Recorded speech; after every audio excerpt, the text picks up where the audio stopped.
नमस्कार, आर्यभट्ट टाइम्स में आपका स्वागत है, जहां आप जानेंगे बिहार की 29 नवंबर की 7 बजे तक की सभी ताजा बड़ी खबरों के बारे में। उससे पहले एक नजर सुर्खियों की ओर।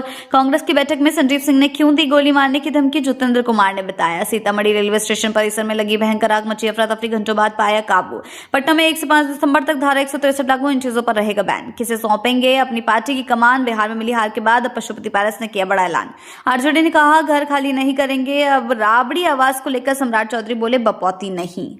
बढ़ते हैं खबरों के और विस्तार से। कांग्रेस की बैठक में संजीव सिंह ने क्यों दी गोली मारने की धमकी, जितेंद्र कुमार ने बताया। जी हां, बिहार विधानसभा चुनाव में कांग्रेस की जबरदस्त हार हुई है। इस पार्टी 61 सीटों पर लड़ी और 6 सीटें ही जीत पाई और पार्टी इसको लेकर समीक्षा करने में लगी है। बीते दिनों अब कांग्रेस ने दिल्ली स्थित पार्टी मुख्यालय इंदिरा भवन में समीक्षा बैठक की थी। इस रिव्यू मीटिंग के दौरान हंगामा भी हुआ था। वैशाली से कांग्रेस के प्रत्याशी रहे इंजीनियर संजीव सिंह और पूर्णिया से पार्टी के प्रत्याशी रहे जितेंद्र कुमार के बीच कहासुनी हुई थी। संजीव सिंह ने जितेंद्र कुमार को गोली मारने की धमकी दी थी। अब इसको लेकर जितेंद्र कुमार ने पूरी बात बताई है। सीधा उन्होंने कहा है कि जितेंद्र कुमार ने कहा इंजीनियर संजीव सिंह ने हताशा में धमकी दी। फ्रेंडली फाइट के चलते उनको काफी कम वोट मिले थे। इस सवाल पर कि आपके साथ गाली गलौज भी हुई है, इस पर कहा कि जब गोली मारने की बात हो गई हो तो गाली गलौज की बात कहां आती है। बढ़ते हैं अगली खबर की ओर। सीतामढ़ी रेलवे स्टेशन परिसर में लगी भयंकर आग, मची अफरा तफरी, घंटों बाद पाया काबू। जी हां, बिहार के सीतामढ़ी रेलवे स्टेशन परिसर में शुक्रवार को करीब 2 बजे भीषण आग लग गई। हालांकि आग कैसे लगी इसका पता नहीं चल सका। कई घंटों तक काफी मशक्कत करने के बाद आग पर काबू पाया जा सका है। इस घटना में रेलवे को कितनी की क्षति हुई है, इसका कोई जवाब स्थानीय स्टेशन के अधिकारियों के द्वारा नहीं दिया जा रहा। बढ़ते हैं अगली खबर की ओर। पटना में 1 से 5 दिसंबर तक धारा 163 लागू, इन चीजों पर रहेगा बैन। जी हां, बिहार विधानसभा में नई सरकार के गठन के बाद आगामी सोमवार से विधानसभा का शीतकालीन सत्र शुरू होने जा रहा है। शीतकालीन सत्र के दौरान शुरू होने को लेकर राजधानी पटना के जिला प्रशासन ने सुरक्षा व्यवस्था कड़ी कर दी है। ये शीतकालीन सत्र 1 दिसंबर से शुक्रवार 5 दिसंबर तक चलेगा। इस सत्र के दौरान पटना में भारतीय नागरिक सुरक्षा संहिता की धारा 163 लागू रहेगी, जिसके तहत किसी प्रकार के प्रदर्शन, जुलूस और सार्वजनिक विरोध कार्यक्रम पर पूर्ण रूप से प्रतिबंध प्रभावी होगा।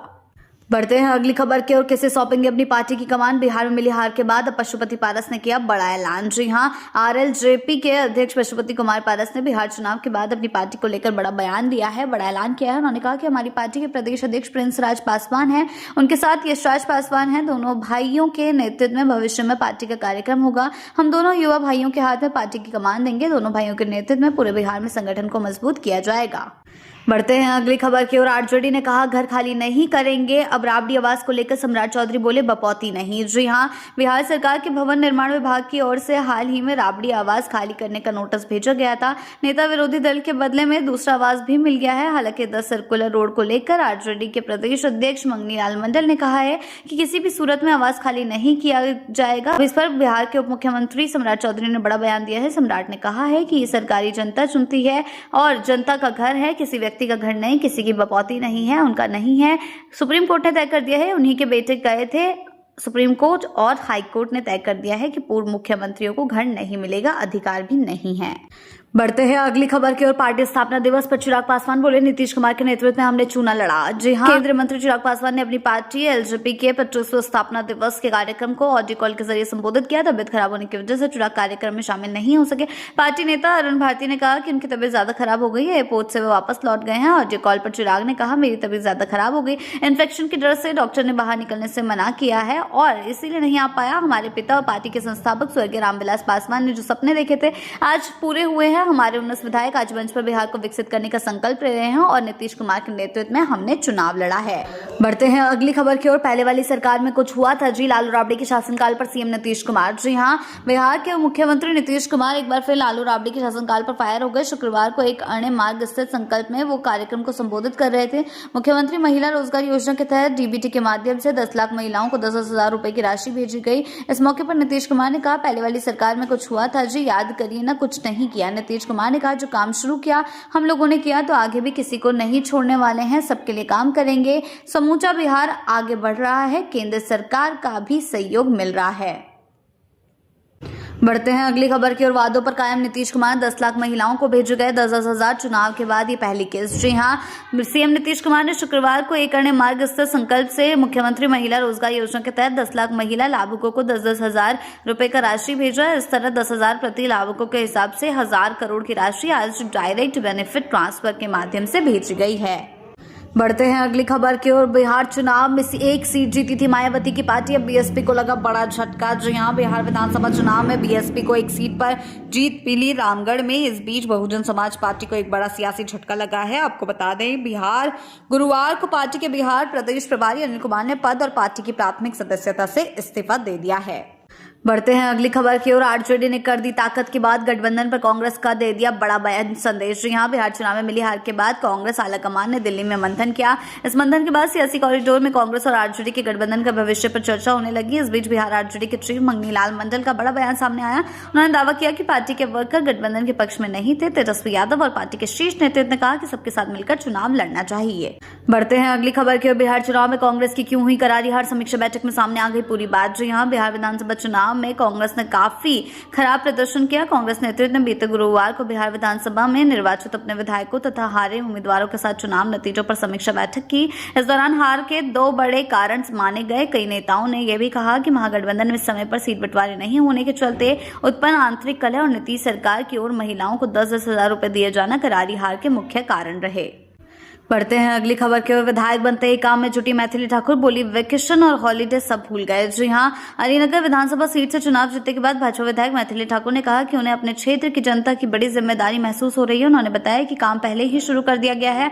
मैथिली ने कहा कि जीत के बाद उनके अंदर लोगों के लिए काम करने की एक गहरी भावना पैदा हुई है और उसी उत्साह के साथ वो मैदान में उतर गई है और इसी के चलते वो वेकेशन और छुट्टियां सब कुछ भूल चुकी है।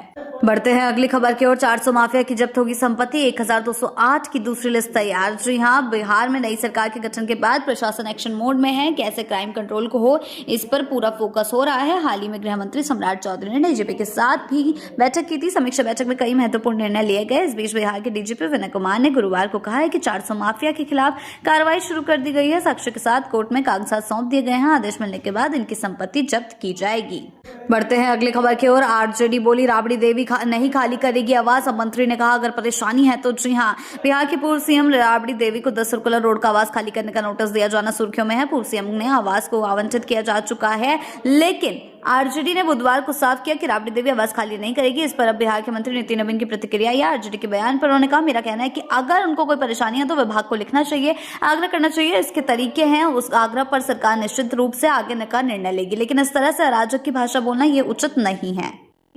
बढ़ते हैं अगली खबर की ओर। बिहार में सरकारी नौकरी को लेकर नीतीश कुमार ने दिया बड़ा आदेश 31 दिसंबर तक। जी हां, बिहार में नई सरकार बनने के बाद युवाओं को नौकरी रोजगार मिले, इस क्षेत्र में ध्यान दिया जाने वाला है और मुख्यमंत्री नीतीश कुमार ने इसको लेकर एक बड़ा कदम उठाया। उन्होंने कहा कि राज्य के अधीन सभी प्रशासकीय विभाग, सभी प्रमंडलीय आयुक्त, पुलिस मुख्यालय के अधीन सभी कार्यालय एवं सभी जिलाधिकारी को निर्देश दिया गया है कि वो सामान्य प्रशासन विभाग को रिक्तियों से संबंधित अधियाचना 31 दिसंबर तक अवश्य उपलब्ध करा ले। सामान्य प्रशासन विभाग प्राप्त अधियाचनों को यथाशीघ्र जांच कर संबंधित विभिन्न नियुक्त आयोगों को भेज दे। बिहार की ऐसी ताजा बड़ी खबरों के लिए जुड़े रहें आर्यवत टाइम्स के साथ ही चैनल को सब्सक्राइब करना ना भूलें और हमारी फेसबुक और वेबसाइट के साथ भी जरूर जुड़ें। ऐसी ही अपडेट्स के लिए जुड़े रहें आर्यवत टाइम्स के साथ ही चैनल को सब्सक्राइब करना ना भूलें और हमारी फेसबुक और वेबसाइट के साथ भी जरूर जुड़ें।